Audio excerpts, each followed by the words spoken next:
Kìa mùa gặt đang tới, đồng lúa đã chín vàng, các con đã sẵn sàng mang lúa về cho ta. Mùa gặt thì thật chung, song con gặt thì thiếu, ta sẽ sai ai đi? Ai sẽ đi cho ta?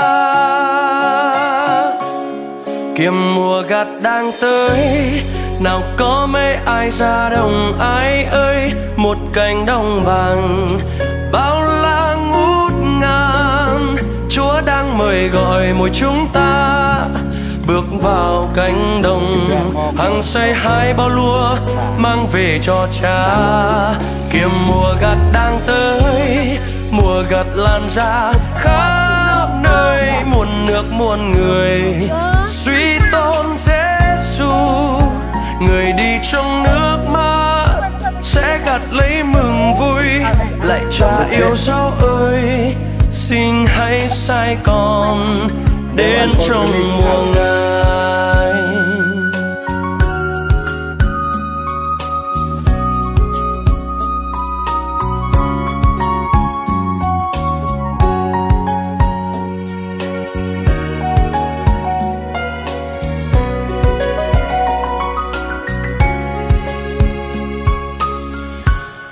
Kìa mùa gặt đang tới, đồng lúa đã chín vàng, các con đã sẵn sàng mang lúa về cho ta.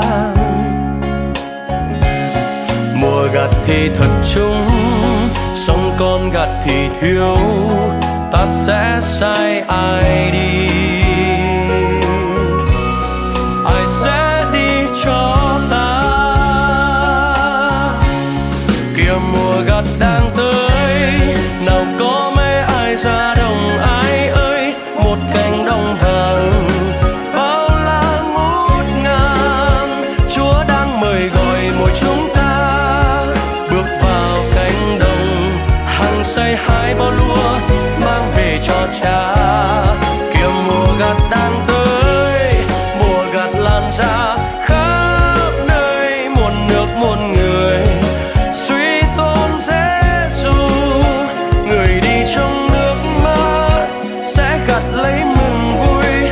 Lạy Cha yêu dấu ơi, xin hãy sai con đến trong mùa Ngài.